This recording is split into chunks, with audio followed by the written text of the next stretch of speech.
पुढे मला बैठक आहे त्यामुळे तुमची सगळ्यांची परवानगी घेऊन मला पुढे निघावं लागेल, पण तुम्ही सगळ्यांनी कार्यक्रम कंटिन्यू करा.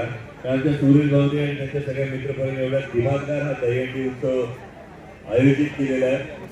आपल्या सर्वांना मनपूर्वक शुभेच्छा सदिच्छा देतो आणि एवढंच सांगतो की आपलंच गाव आहे त्यामुळे आपण मार्गदर्शन करण्यापेक्षा आपण स्वागत केलं पाहिजे आणि त्यामुळे मी सगळ्या मान्यवरांचं मनापासून स्वागत करतो.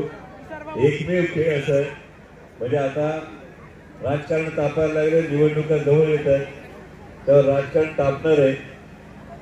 एकमेकांचे पाय ओढण्याची स्पर्धा सुरू होत असताना एकमेव खेळ असा आहे का खांद्यावर घेतलेल्यांचे पाय सुद्धा सांभाळून ठेवले जातात आणि थरावर थर रचला जातो आणि ही सामंजस्याची एकोप्याची संस्कृती ही काय टिकून राहावी सदिच्छा देतो. पुन्हा एकदा सुरेश भाऊ आणि त्याच्या सगळ्या मित्रपरिवाराचा हा दिमागदार सोहळा आयोजित केल्याबद्दल कौतुक करतो आणि सोहळा आयोजित करताना पण कुठं म्हणजे आमच्या बाबूभाऊंनी जे वैभव उभं केले महाराष्ट्रात कुठेही गेल्यानंतर बाबूभाऊ अभिमानानं सांगतो की आमचे सरपंच आमचे मित्र पण असं वैभव उभं केले की देशात महाराजांच्या पुतळ्याच्या संदर्भात दुर्दैवी घटना घडत असताना नारायणगावला एक आदर्श जो उभा केलाय आणि हे जे वैभव मागे उभं केलंय त्या शिवछत्रपतींच्या प्रांगणामध्ये हा दहीहंडी उत्सव होतो. आपल्या सर्वांना मनपूर्वक शुभेच्छा देतो आणि सुरेश भाऊ तुमचं मनापासून कौतुक करतो.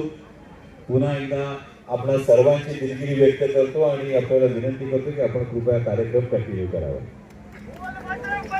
धन्यवाद.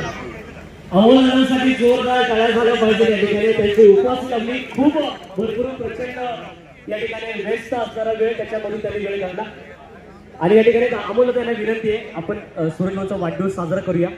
हा कृपया विनंती आहे पण त्याबद्दल छोटी